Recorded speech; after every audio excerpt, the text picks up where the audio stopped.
So as we've all been talking about, hundreds of thousands of federal government employees are headed back to work today after the record-long shutdown caused them to miss 2 paychecks. It's a lot. But as they gather their missed pay, another shutdown could already be looming. President Trump told the Wall Street Journal over the weekend that he thinks the chances of a border wall funding deal before the mid-February deadline is less than 50-50. So Nancy Cordes has more on what's next then. He's willing to do whatever it takes to secure the border. Acting White House Chief of Staff Mick Mulvaney warned there will be consequences if the two sides don't cut a border deal fast. Is the president really prepared to shut down the government again in 3 weeks? Yeah, I think he actually is. 17 congressional leaders, 8 Republicans and 9 Democrats have less than 3 weeks to fulfill a vague mission: beef up border security funding by an unspecified amount. We really have no choice but to build a powerful wall. The president said Friday that if Congress doesn't boost funding, he'll declare a national emergency or allow another partial shutdown, even though many in his party still feel burned by the last one. Shutdowns are never good policy, ever. According to S&P, the shutdown has cost the U.S. economy $6 billion.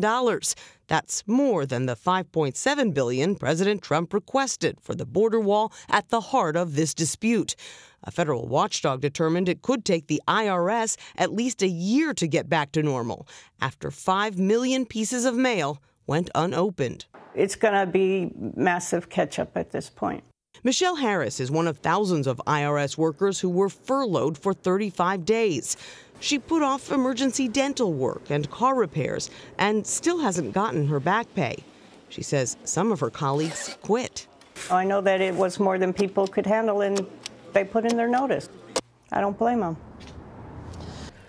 All right, Nancy, you are on Capitol Hill. So the government shutdown went for 35 days because President Trump and the Democrats would not compromise at all on this border wall funding. Can we really expect anything different the second time around with these negotiations?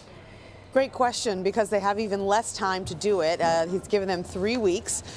They will start sitting down this week. And the challenging thing here, Anne-Marie, is that no one is really clear on how big of a package they are supposed to come up with, and also whether it needs to include some or all of the border wall funding that the president has been looking for. Would he settle, for example, for little or no wall funding, but more funding of other sorts for technology or personnel at the border? He said in an interview with the Wall Street Journal last night that it does need to include some wall funding, or he would be very concerned about this package, but still not that much in the way of specifics. So this is an issue that has bedeviled Congress for years, and now suddenly these leaders are going to have to try to figure out a way to come to an agreement in the next 3 weeks or risk the possibility of another government shutdown. So a lot of uncertainty up here on Capitol Hill, even as federal workers get back on the job. Thank you very much. Nancy, as you know, the Trump administration still says the president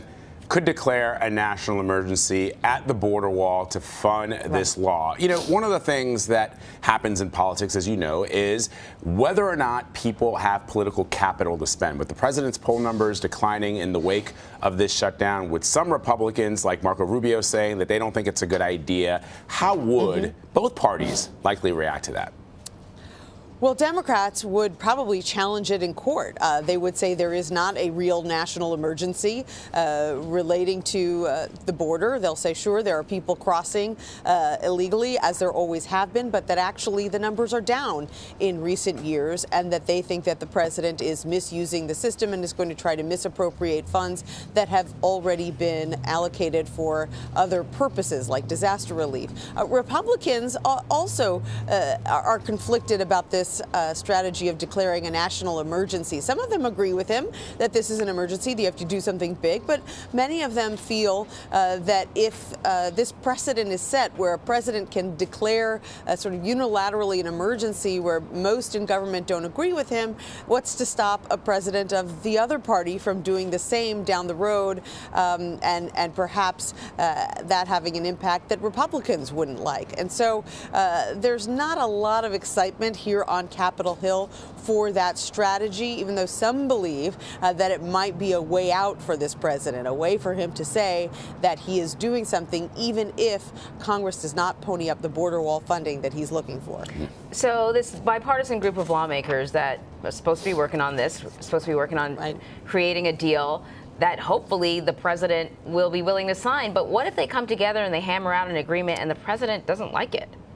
Right. I mean, that is always a wild card because you can have all the White House advisors in the world saying that he's behind this endeavor. But even they, at the end of the day, can't always predict how he is going to come down on any particular piece of legislation. He's been known to change his mind from time to time, as you know. So this is a highly uncertain process. It's a pretty unusual process.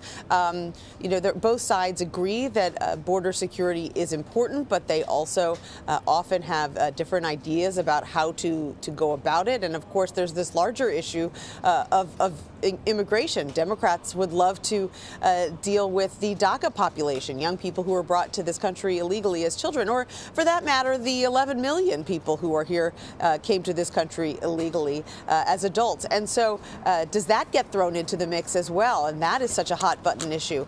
All of these are questions that lawmakers are going to struggle to answer over the next 3 weeks.